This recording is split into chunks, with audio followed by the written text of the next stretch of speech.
Hi hello నమస్తే welcome back to our channel. నేను మీ Vamsi. Present మనం వచ్చేసి మియాపూర్లో ఉన్న శ్రీ చైతన్య కాలేజ్ దగ్గరకు వచ్చానమాట. కౌశిక్ అనే ఒక అబ్బాయి తెల్లవారుజామున ఆత్మహత్య అంటే తను సూసైడ్ చేసుకోవడం జరిగిందనమాట. ఎందుకు ఏంటి అని తెలుసుకునే ప్రయత్నం చేద్దాం. ఇప్పుడు చూసినట్టు ఒకసారి చూడండి, శ్రీ చైతన్య కాలేజ్ దగ్గరకు వచ్చి ఎంత పెద్ద కాలేజ్ అనమాట. ఇది పెద్ద కార్పొరేట్ కాలేజ్. కార్పొరేట్ కాలేజీలో తన ఆత్మహత్య చేసుకున్న తర్వాత ఎలాంటి మేనేజ్మెంట్ కానీ ఎవరు కానీ ఎంతమందికి రెస్పాన్స్ అయిన విషయం అయితే లేదనమాట. వాళ్ళ పేరెంట్స్కి పొద్దున 5:30కి అలా కాల్ చేసి మీ బాబుకి ఇలా అయిందమ్మా, హాస్పిటల్ తీసుకుపోతానని చెప్పారంట. మళ్ళీ హాఫ్ అన్ అవర్ తర్వాత చూసినట్టయితే మీ బాబు చనిపోయాడు, గాంధీ హాస్పిటల్ తీసుకుపోతాను పోస్ట్ మార్టం అని చెప్పారనమాట. ఎలాంటి ఇన్ఫర్మేషన్ లేదు. వాళ్ళు తీసుకుపోయిన విధానం కూడా ఎలా ఉందంటే బండి మీద ఒక బైక్ మీద తీసుకుపోవడం జరిగింది. తను ఆత్మహత్య చేసుకుంది ఒక తాడుతో, చిన్న తాడుతో అనమాట. పోలీసులు తీసుకోవడం జరిగింది. మనం వీడియో కూడా చూడొచ్చు, పక్కన విజువల్స్ లో కనపడుతూ ఉంటుంది.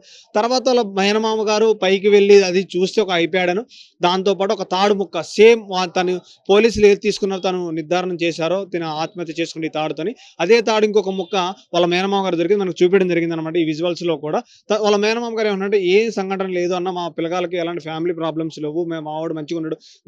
నిన్న సాయంత్రం 6 గంటలకి వాళ్ళ మమ్మీతో మాట్లాడి మంచిగా ఉన్నాడు. వాళ్ళ ఫ్రెండ్స్ తో కూడా చెప్పాడంట. హనుమాన్ చాలి చదువుకొని మంచిగా పక్క రూమ్కి వెళ్ళి పండుకున్నాడంట. తర్వాత చూసినట్టయితే తను ఆత్మహత్య చేసుకోవడం జరిగింది. ఎందుకు ఏంటి అసలు ఈ వర్క్ ఏంటి, చదువుకునే ప్రెజరా లేదా వాళ్ళు కాలేజీలో చేశారా, మరి పేరెంట్స్ ప్రాబ్లమ్స్ అయితే ఏం లేవు అని వాళ్ళ మమ్మీ మాటలు కూడా ఇందులో మనం చూడొచ్చు. ఒక విషయంలో అయితే వాళ్ళ మేనమామ చెప్పడం కూడా జరిగింది అనమాట. గతంలో చేసినట్టే తనకి ఎలాంటి ప్రాబ్లమ్స్ లేవు, చాలా హ్యాపీగా హెల్తీగా చాలా ఎనర్జెటిక్ ఉంటాడు అనమాట. స్టడీ కూడా బాగా చదువుకున్నాడు. మరి ఏమైంది ఏంటనేది తను ఫస్ట్ ఇయర్ చదువుతున్నాడు, ఎంపీసీ ఫస్ట్ ఇయర్ చదువుతున్నాడు కౌశిక్ అనే అబ్బాయి. మరి కాలేజీలో ఉన్న ర్యాగింగ్ లాంటివి జరుగుతున్నాయి. లేకపోతే గతంలో మనం చూసినట్టు గతంలో చాలా కార్పొరేట్ కాలేజీలో ఇలాంటి ఆత్మహత్యలు పిల్లలు ఎక్కువ చేసుకోవడం జరుగుతుంది. మరి ఏమైంది ఏంటి వాళ్ళ మాట్లాడే ప్రయత్నం సరే చూద్దాం. లోపలికి రండి. పౌర్ణ నమస్తే అన్న. నమస్తే అన్న. ఇప్పుడు చూసిన సంఘటనలు అయితే ఎక్కువగా జరుగుతున్నాయి స్కూల్లోనే, శ్రీ చైతన్య కాలనీ అంటే ప్రైవేట్ కాలేజీలో స్కూల్ ఎక్కువ జరుగుతూ ఉన్నాయి. మరి మీరు స్పందిస్తారు, ఇక్కడ జరిగిన విషయం ఏంటి అసలు? ఇప్పుడు మీకు అందరు తెలియని విషయం ఏంటంటే నిన్న రాత్రి 11ంటికి పక్కనున్న గండిమేసమ్మలో చెరుకు భవన్ అని చెప్పి ఈ క్యాంపస్ లో ఫస్ట్ ఇయర్ చదువుతారు, సెకండ్ ఇయర్ అక్కడ చదువుతారు. నిన్న రాత్రి బాత్రూమ్ కి ఒక సూసైడ్ లెటర్ అక్కడ కూడా అతికిస్తారు. రాత్రి ఆ క్యాంపస్ ని కూడా మేము విజిట్ చేయడం జరిగింది. లెటర్ కూడా తీసుకున్నాం. కాకుంటే దేవుడి దయ వల్ల ఆ పిల్లోడికి ఏం కాలే. కాకముందే మిగతా పిల్లలు చూసి అలర్ట్ చేసి మాకు ఇన్ఫర్మేషన్ ఇస్తే పిల్లోడితో మాట్లాడి కౌన్సిలింగ్ ఇచ్చి చేసాం. మరి ఈ క్యాంపస్లో అది మర్చిపోకముందే రాత్రి 12 వరకు ఆ క్యాంపస్లో ఉన్నాం. అక్కడ నుంచి ఇక్కడికి వచ్చే లోపల ఈరోజు పొద్దున్నే 5:30కి ఫోన్ ఇక్కడ విద్యార్థి మృతి చెందిందని చెప్పి దీని మీద ప్రిన్సిపల్ని అసలు ఏం జరిగింది వివరణ అని చెప్పి ఒక వివరణ కోరదామని చెప్పి 6:40కి ప్రిన్సిపల్కి ఫోన్ చేస్తాం. 6:40కి ప్రిన్సిపల్ ఫోన్ చేస్తే అవునా జరిగిందని ఒకసారి కనుక్కుంటా అని చెప్పి ఒక నిర్లక్ష్యంగా సమాధానం చెప్తాడు. అంటే నీ క్యాంపస్లో ఒక విద్యార్థి చనిపోయినా కూడా నీకు తెలియని దుస్థితిలో నువ్వు ప్రిన్సిపల్ బ్రోకరా. రెండోది వచ్చి ఏజిఎం శివప్రసాద్ అనేటోడు ఎవడైతే ఉన్నాడో ఈ మాదాపూర్లో ఏదైతే చెప్పిందో ఫుడ్ పాయిజన్ సంబంధించి, కానీ అక్కడ ఫుడ్ పాయిజన్ ఒకళ్ళిద్దరికే జరుగుతుంది తప్ప అందరికీ జరగదు, కొంతమందికే జరుగుతుంది అని చెప్పి అక్కడ కల్లబోలు మాటలు చెప్పి వాళ్ళని మోసం చేసిండు. మొన్న జరిగితే నిజాంపేట జరిగిన ఇష్యూలో కూడా సేమ్ ఇవే కల్లబోలు మాటలు చెప్పి విద్యార్థి ఆత్మహత్య చేసుకున్నాడు, వాళ్ళ ఫ్యామిలీ ప్రాబ్లమ్స్ అని చెప్పి ఒక లెటర్ని చూపించి మసిపూసి మారాడికాయం చేసే ప్రయత్నం చేశారు. ఈ రోజు చూసుకుంటే ఇదే క్యాంపస్ లో ఒక నెల ముందు కూడా మత ఘర్షణలు కానీ వేరే ప్రాంతీయ విభేదాలతో పిల్లలు కొట్టుకున్నారు. అదే విషయం మేము ఇక్కడ అడగడం జరిగితే పేరెంట్స్ కూడా వచ్చి మాట్లాడి వాళ్ళందరితో మాట్లాడితే మరుసటి రోజే విచక్షణ రహితంగా విద్యార్థుల పైన దాడి చేశారు. మరి నిన్న కూడా ఏమైనా దాడి చేశారు ఆ ప్రిన్సిపల్? ఆ దాడి వల్లనే ఏమైనా ఆత్మన్యూనత భావం చెంది రాత్రి చనిపోయిందా? రాత్రి 8ంటికి తల్లితో మాట్లాడిన విద్యార్థి రాత్రి 11ంటికి పిల్లలందరితో కలిసి సరదాగా గడిపిన విద్యార్థి పొద్దున 5 వరకు మృతదేహంతో బయటకు వచ్చిండు. అంటే దీంట్లో ఏం జరిగింది? మరి ఈరోజు నువ్వు ఉన్న పలంగా 1000 మంది పిల్లల్ని బయటకు ఎందుకు పంపించినావు? ఈ క్యాంపస్లో ఉన్న విద్యార్థులను ఎందుకు తరలించినావు? ఎక్కడ పంపించినావు? అంటే నువ్వు లోపల ఏదో తెలియని తప్పు జరిగిందనే కదా నువ్వు ఈరోజు దాక్కొని పంపించినావు. ఫ్యామిలీ ప్రాబ్లమ్స్ చాలా మంది అంటున్నారు. మరి ఇప్పుడు ఒకటి వీళ్ళది ఎట్లయిపోయిందంటే కార్పొరేట్ గుండాలు కార్పొరేట్ కుక్కలు ఏం చేస్తాయి అంటన్నా, అబ్బాయి చనిపోతే ఫ్యామిలీ ప్రాబ్లం, అమ్మాయి చనిపోతే ఇంకో ప్రాబ్లం అని చెప్పి వీళ్ళ మీద తప్పు రాకుండా వాళ్ళ మీద నిందలేస్తున్నారు. అంటే ఒక విద్యార్థి మృతి చెందిండు, కనీసం నీకు ఆ బాధ కూడా లేకుండా వాళ్ళ ఫ్యామిలీ ప్రాబ్లంతో చనిపోతే ఏం చేయాలి అని చెప్తుంటారు. నువ్వు పీకనీకి ఉన్నావా కాలేజీలో? వాళ్ళ ఫ్యామిలీ ప్రాబ్లంతో చదువుతూ నువ్వు పీకనీకి ఉన్నావు ఏడా? మరి 2000 మందితో నువ్వు రెసిడెన్షియల్ క్యాంపస్ ఏ రకంగా ఇచ్చిన పర్మిషన్? నువ్వు జాగ్రత్త పిల్లల్ని కాపాడుకుంటావు అనే కదా ఇచ్చింది. మరి లోపల నువ్వు జాగ్రత్త కాపాడుకోలేకపోయినావు అంటే ఇది కేవలం నీ నిర్లక్ష్యం. విద్యార్థి ఏ సమస్యతో మృతి చెందిండు అనేది కాదు, నువ్వు నీ అజాగ్రత్త వల్లనే పిల్లోడు చనిపోయిండు. మొన్న కూడా గత ఏదైతే వారం ముందు జరిగిన ఇన్సిడెంట్లో కూడా ఆ రోజు కూడా మేము డిమాండ్ చేసినాం, నైట్ పూట ఖచ్చితంగా కూడా రౌండ్ ది క్లాక్ వార్డెన్లను పెట్టండి, డిఐఓ గారు ఎవరైతే సిఫార్సు చేసిరో ఆ వార్డెన్లను పెట్టమని చెప్పి. 2300 మంది ఉన్న స్ట్రెంత్లో రాత్రిపూట ఉన్న వార్డెన్లు ఎంతమంది? అసలు రాత్రిపూట వార్డెన్లు ఉన్నారా? మరి మీరందరూ ఏం చేస్తున్నారు? ఇవన్నీ కూడా లేకుండా నువ్వు కనీస వస్తువు లేకుండా కనీస సౌకర్యాలు లేకుండా విద్యార్థి ఫ్యామిలీ ప్రాబ్లంతో చనిపోతున్నాడు అంటే విద్యార్థి ఫ్యామిలీ ప్రాబ్లంతో చనిపోతాడు, రేపు పొద్దున ఇంకో ప్రాబ్లంతో చనిపోతాడు. నువ్వు ఓన్లీ ఫీజులు దండుకోనికనే ఈడు ఉన్నావా క్యాంపస్లో?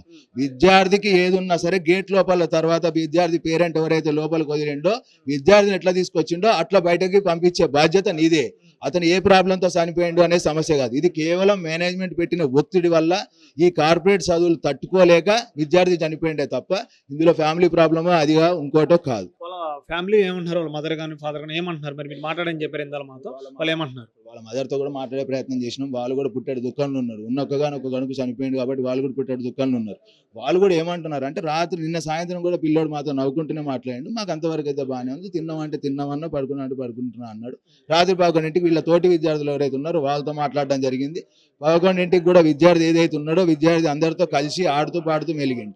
సడన్ గా రాత్రి చనిపోయిండు అంటే ఎట్లా చనిపోయిండు? మరి నువ్వు సమానం ఎందుకు చెప్తలేవు? ఉన్న మీ వార్డెన్ లేరి, నీ వైస్ ప్రిన్సిపల్ ఏరి, నీ ఏజిఎం ఏడి, నీ ప్రిన్సిపల్ ఏడి, వీళ్ళందరూ ముందుకు సమానం చెప్పట్లేదు అంటే ఇందులో లోపలేదో తెలియని కుట్ర దాగుంది, లోపలేదో జరిగింది. అందుకనే విద్యార్థులను బయటకు పంపించారు. ఎందుకు పంపించారు అడగలేదు, ప్రశ్నించలేదు విద్యార్థులు ఎక్కడికి వెళ్ళారు ఏంటని? విద్యార్థులను పొద్దున 7 నుంచే పంపించడం జరిగింది. కొంతమంది విద్యార్థులు బయటకు వచ్చి మాకు ఫోన్ చేశారు, అన్న మేము వెళ్ళమన్నా కూడా ఈరోజు అవుట్ పాస్ ఇచ్చారు. సమ్మర్ క్లాసులు హాలిడేస్ ఇవ్వమంటేనే ఇయ్యని చైతన్య కాలేదు. ఈ రోజు విద్యార్థి చనిపోగానే పొద్దున 7ంటికి బయటకు పంపించారు అంటే వీళ్ళు తప్పు చేయలేదు అని చెప్పి తెలుసుకునే అంత అమాయకులం మాకు కాదు. 7ంటికి నువ్వు విద్యార్థిని ఈరోజు పంపించిన బయటకి 2 రోజులైనాక కూడా విద్యార్థులు మళ్ళీ క్యాంపస్కి వస్తారు. వాళ్ళు క్యాంపస్కి వచ్చినాక కూడా దీంట్లో ఏం జరిగిందో చూసి పూర్తి స్థాయిలో చైతన్య కాలేజ్ మీద కూడా మేము చర్యలు తీసుకున్నామని ఇద్దరు. అంటే ఎందుకంటే ఇప్పుడు ఎక్కువగా జరుగుతుంది ప్రైవేట్ కాలేజీలోనే హత్యలు అంటే ఆత్మహత్యలు జరుగుతూ ఉన్నాయి. మరి ఎందుకు వీళ్ళు పట్టించుకోవడం జరగట్లేదు? మరి మేనేజ్మెంట్ కానీ గవర్నమెంట్ కానీ ఎవరు ఎందుకు స్పందించట్లేదు? మరి ఇంకా రాష్ట్రంలో చూసుకుంటే మనకు కనీసం విద్యాశాఖ మంత్రి ఎవరు అంటే ముఖ్యమంత్రి అంటారు. ఏ మంత్రి గురించి అడిగినా కూడా ముఖ్యమంత్రి అని అంటాడు.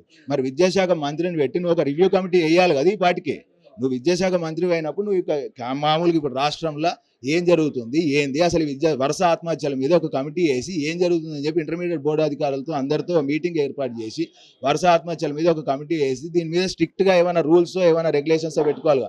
ఎంతసేపటికి నువ్వు హైడ్రా అంటావు ఇంకోటి అంటావు ఏదో హైడ్రామా చేసుకుంటుంటావు.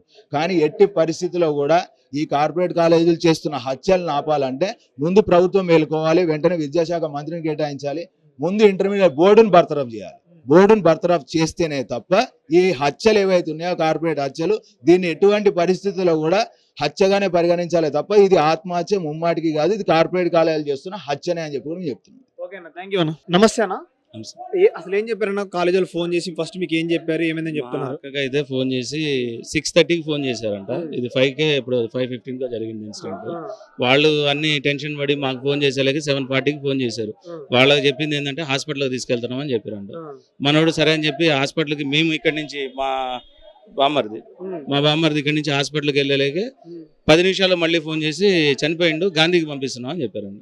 అందుకని చెప్పి ఇటు హాస్పిటల్ రాకుండా వాళ్ళు గాంధీకి వెళ్ళిపోయారు. మేము కాలేజ్ దగ్గరికి వచ్చాం. మేము పొద్దున కరెక్ట్గా 8:15, 8:30 నుంచి ఇక్కడ ఉన్నాము. ఇంతవరకు ఒక మేనేజ్మెంట్ కానీ ఎవరు వచ్చి మాట్లాడింది లేదు. మాట్లాడుతారు కానీ ఎవరెవరు వచ్చి మాట్లాడుతున్నారు వాళ్ళు డిఫరెంట్ సమాధానాలు చెప్తున్నారు. ఇప్పుడు తీసుకెళ్లే డాక్టర్ చెప్పడం 4 hours ఎప్పుడు నైట్ 1 o'clock చనిపోయింది అని చెప్తున్నారు. హాస్పిటల్కి తీసుకెళ్ళామని ఇన్ఛార్జ్ చెప్తున్నాడు. ఇన్ఛార్జికి తెలియదా హాస్పిటల్కి తీసుకెళ్లేటప్పుడు మనిషి చనిపోయిందో లేదో తెలియదా? బండి మీద తీసుకుపోయారంట. ఎట్లా తీసుకుపోతారు? మెడలో తాడుంది, పిల్లోడు కదలట్లేదంటే ఫస్ట్ పోలీసులు వచ్చేదాకా ఆగాల. శ్వాస ఆడుతుందో లేదో చూడాలి కదా. మినిమం కామన్ సెన్స్ అది కదా. వాళ్ళు ఏం చూడకుండా బండి మీద టెన్షన్ లో తీసుకెళ్ళాం, బైక్ మీద తీసుకుపోయారంట. ఇంత పెద్ద కాలేజీ పెట్టుకున్నారు, ఇన్ని లక్షలు తీసుకుంటారు, వాళ్ళకి తెలియదా అసలు? ఒక అంబులెన్స్ లేదు, ఏం లేదు. ఎమర్జెన్సీ ఉండాలా లేదా 24/7? అంటే ఫ్యామిలీ ఒత్తిడి వల్ల చనిపోయినాడు ఇక్కడ అంటున్నారు కొంతమంది. ఫ్యామిలీ ఒత్తిడి ఎందుకు ఉంటది? ఫ్యామిలీ ఒత్తిడి కాలేజీ ఒత్తిడి వల్ల చనిపోయిండు. అది కాలేజీ ఒత్తిడి వల్ల చనిపోయిండు, దేని వల్ల చనిపోయిండు అనేది పోలీసులు ఎంక్వైరీ చేస్తారు, తెలుస్తుంది మనకి. ఇక్కడ తాడు చూపించారు కదా మీరు, అది ఆ తాడుకి ఏంటి అసలు? ఆ తాడైతే మనకు అట్లాంటి తాడే, సేమ్ తాడు పోలీసు వాళ్ళు రికవర్ చేసుకుని తీసుకెళ్లారు. ఇప్పుడు మేమేదో పైకి వెళ్ళి రూమ్ అయి చెక్ చేస్తుంటే రూమ్ పక్కన సందులో సేమ్ తాడు ముక్క కనిపించింది. అందుకని మేము అది తీసుకొచ్చాం. అనుమానాలు వ్యక్తం చేస్తున్నారు, దాని ద్వారా ఏమన్నా మీకు ఏమైనా అనుమానాలు వస్తున్నాయి? నాకు ఫస్ట్ మేనేజ్మెంట్ మీద అనుమానం ఉంది. ఎందుకంటే ఆ ఫ్యాన్ అందదు. ఫస్ట్ ఆఫ్ ఆల్ ఫ్యాన్ కి ఇంత చిన్న దుమ్ము కూడా పోలేదు. మరి మంచం మీద మంచం వేసుకున్నారు అంటున్నారు. ఫస్ట్ ఎంటర్ అయినోడు ఫోటో ఎందుకు తీయలేదు? నీకు ఇన్సిడెంట్ తెలుస్తుంది కదా, మెడలో తాడు కనిపిస్తుంది, కింద పడిపోయి ఉన్నాడు అనగానే నీకు ఐడియా రావాలి కదా, వచ్చి తీయాలా లేదా? ఎందుకు తీయలేదు? అవి అడుగుదామంటే ఎవరు సరైన రెస్పాన్సిబిలిటీ లేదు ఇక్కడ. ఇప్పటి వరకు మీతో కలిసిన వాళ్ళు ఏం చెప్పారు మేనేజ్మెంట్ వాళ్ళు? ఇదే చెప్పారు, ఎవరు ఇంత మేనేజ్మెంట్ వాళ్ళు ఎవరు కదా ఇన్ఛార్జ్ అనేవాళ్ళు, వాళ్ళు పోలీసులు చెప్తుంటే మేము విన్నదే, మాకు కలిసి ఏం చెప్పలేదు ఇంతవరకు. చెప్పలేదు ఇంత మటుకు. అది. మరి మీరేమంటున్నారు మరి ఏం ఆత్మహత్యకు లేదు, గల కారణం? నేనైతే అవన్నీ ఏం తెలియదు బ్రదర్. నిన్న నైట్ 6 o'clock కూడా నవ్వుకుంటూ వాళ్ళ మదర్ తో మాట్లాడాడు. నైట్ 10 o'clock వాళ్ళ రూమ్ ఫ్రెండ్స్ ఉన్నారు, వాళ్ళతో పాటు కూడా హనుమాన్ చాలీసా కూడా చదువుకునే వాళ్ళకి అలవాటు ఉంది. నైట్ స్నానం చేసి హనుమాన్ చాలీసా కూడా చదివిండు. ఎలా ఉంటాడు బాబా అంటే యాక్టివ్ గా ఉంటాడు, ఎప్పుడు డల్ గా ఉంటాడు, ఎలా ఉంటాడు? చాలా డేర్ గా ఉంటాడు. మా రిలేషన్ లో మేము చూస్తుంటాం కాబట్టి ఫంక్షన్ లో అయినా, బట్ డేర్ పర్సన్. మేము అదే అంటాం, మీ తాత పోలికలు వచ్చినాయిరా, నువ్వు చాలా ధైర్యంగా ఉంటావు అని. వాడి పేరు కూడా వాళ్ళ తాత పేరు రాఘవ. అదే ఏ ఊరండి అసలు బాబు? షాద్నగర్. ఓకే అన్న, థ్యాంక్ యూ. వాళ్ళ ఫ్రెండ్స్ వాళ్ళ ఫ్రెండ్స్ తో మాట్లాడే ప్రయత్నం చేద్దాం. Hi bro. హాయ్. మీ పేరు? విఘ్నేష్. విఘ్నేష్. ఎలా ఉంటాడు తను మీతో? బాగానే ఉంటాడు, జోక్గా. ఓకే. మరి ఈ సంఘటన అంటే ఏమైనా చెప్తున్నారా స్టూడెంట్, అంటే తనకి ఏమైనా ఇబ్బందులు ఉన్నాయా, ఫ్యామిలీ ప్రాబ్లమ్స్ కానీ ఇక్కడ నేటి బీటింగ్ కానీ జరిగింది ఇక్కడ? నాకు తెలియదు అంత, అలాంటి అంత పరిచయం లేదు అతను. అంత పరిచయం లేదు. ఇదని తెలుసు. మీకేం తెలుసు తను? తెలుసు. ఎలా ఉంటాడు అంటే క్యాజువల్ గా? క్యాజువల్ ఉంటాడు. ఈ వీక్ నుంచి ఎందుకు కొంచెం డిప్రెస్ అయినట్లు డిప్రెషన్. కాలేజీలో ఇబ్బంది పెట్టేవాళ్ళు అయితే ఫ్యామిలీ మెంబర్స్ ఎట్లా ఏమన్నా ఇబ్బంది, లవ్ ఉన్నట్లు? ఫ్రెండ్స్ ఇబ్బంది పెట్టేవాళ్ళు. ఫ్రెండ్స్ అంటే అట్లా ఇబ్బంది కాదు. ఒక దసరా ముందంతా బాగుండేవాళ్ళు అందరు కలిసి, దసరా తర్వాత నుంచి కొంచెం వీళ్ళు సింగిల్ పెట్టేసి వాళ్ళందరూ ఎవరు మాట్లాడినారు, వీడు మాట్లాడినా అంతగా పట్టించుకోవడం లేదు. ఓకే. అంతేనా? కాలేజీలో ఏమైనా ఇబ్బందులు, స్టడీ వల్ల ఏమైనా ప్రాబ్లమ్స్ ఉండేవి? మీరు ఎలా ఉంటే మీకు ఏమైనా ప్రాబ్లమ్స్ పెడుతుంటారా? సార్స్ ఇలా చదువుకో ఈ టైం కానీ ఇబ్బంది పెడుతుంటారా స్టడీ గురించి? ఏదైనా కొంచెం ఎక్స్క్యూజ్ చేస్తాను. ఏ మార్నింగ్ టిఫిన్ కానీ ఎక్స్పాండ్ చేస్తాను టైం అడిగితే. మీరు ఎప్పుడు చూసారు ఈ సంఘటన? అంటే వాళ్ళు చెప్పడం జరిగింది, మీరు చూసారా డైరెక్ట్గా ఇది ఈ తను ఊరేసుకున్నది, ఆత్మహత్య చేసుకున్న విషయం? చూసారు మీరు డైరెక్ట్ చూసారా? ఓకే. ఈ ఫ్యాన్ కేనా? అంటే కింద పడి ఉన్నాడు. ఓకే, అక్కడ నుంచి కింద పడి. Okay, thank you. కౌశిక్ అంటే ఏ గదిలో ఉంటాడు, అంటే ఏ గదిలో ఆత్మహత్య చేసుకున్నాడు మనం చూడొచ్చు. ఈ గదికి వచ్చిన